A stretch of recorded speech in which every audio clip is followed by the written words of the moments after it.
Oh, mga master. Parang barakuda to mga master.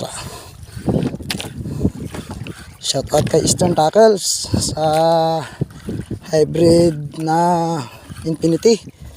Ito 30 pounds. Parang mamaw to Uy.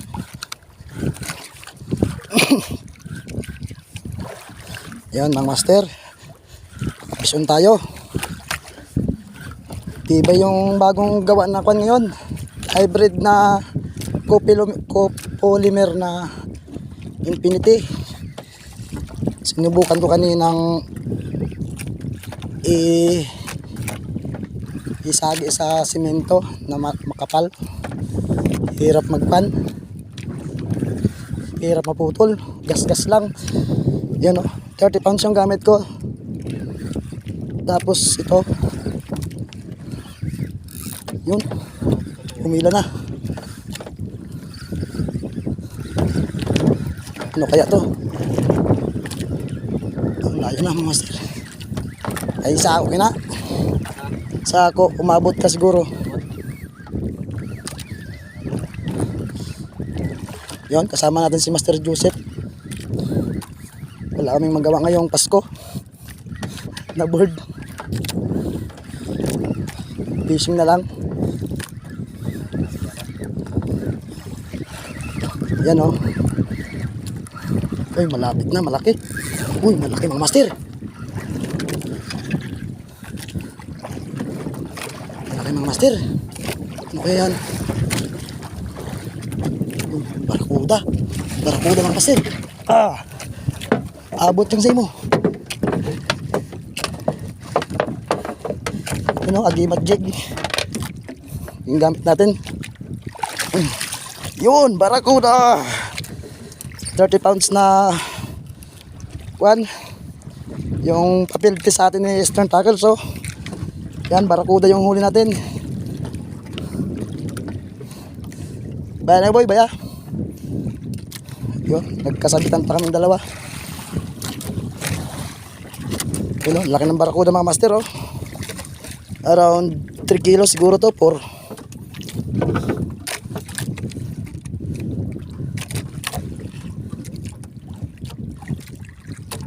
Yan mga master. Nagkasabitan kaming dalawa ni Master Joseph. Yan ang gamit ko. Ang maganda pati ngayon dun sa polymer yan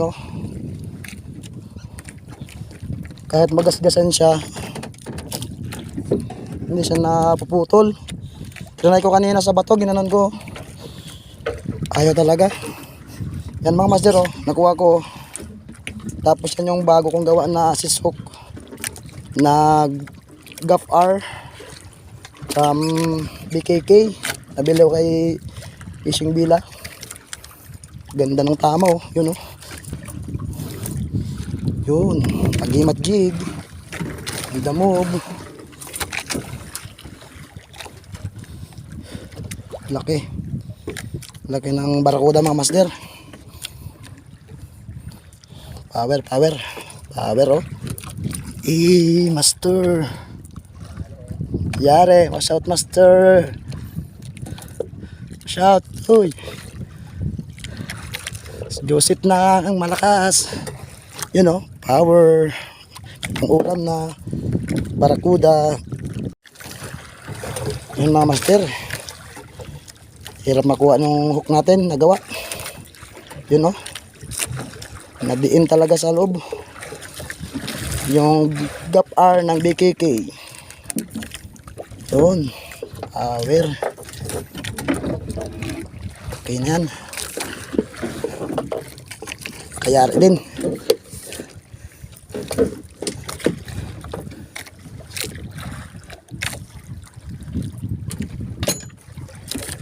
$30 pounds polymer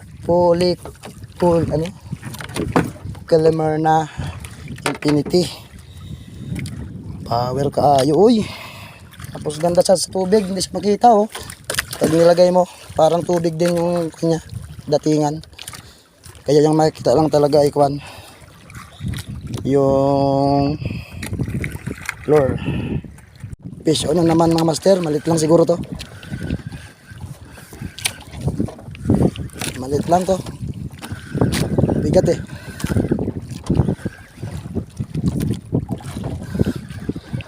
Anong isda kaya to mga master? Malit lang.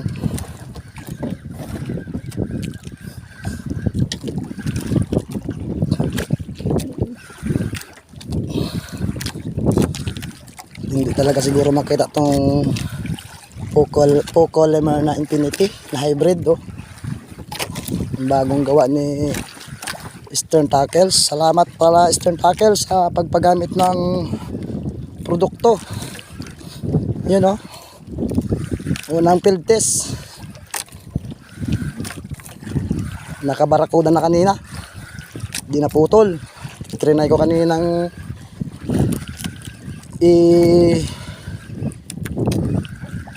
gasgasan sa kwan baga sa simento ay hindi naputol ba, nagasgas lang yung oo, tibay nga. Tapos maganda pati sa tubig pag hindi siya makita sa tubig.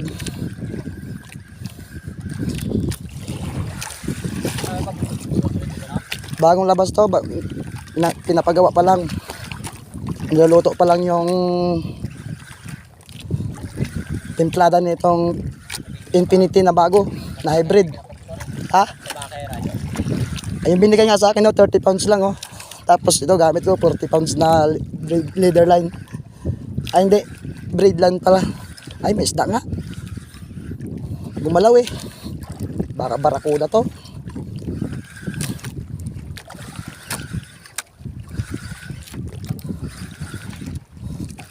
Bumigat lang kanina eh. Yan, pangalawang fish on. Sana nakarami tayo. Ngayon lang tayo nakapag-jigging dahil parati tayong nasa city. Yan mga master. Ay isda nga. Uy, suno na maliit. Ayos talaga. Yan o.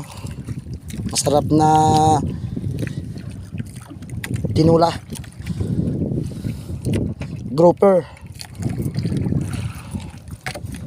Mabat, ibig sabihin mabato to. Ito yung bagong gawa ko na ano, BKK hook na gap-R from Fishing Villa. Ha?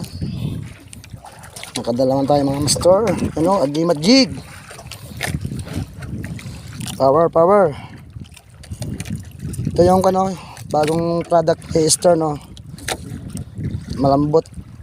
Parang malambot lang tingnan pero matibay sa gasgasan. Yan o. Oh, kinain na yan kanina ng kwan, barakuda, pero walang gasgas oh. Ayos nga. Tapos di pag nilagay mo sa tubig, hindi mo makita yan. You know, nagbe-blend siya sa tubig. Yan mga master, nagbe-blend siya sa tubig oh. Tingnan nyo lang. Kaya hindi siya makita. Ayos, ayos mga master. Yun, power. Sugra. Ngayon, pauwi na kami ni Master Joseph. Yan o. Doon pa kami uuwi.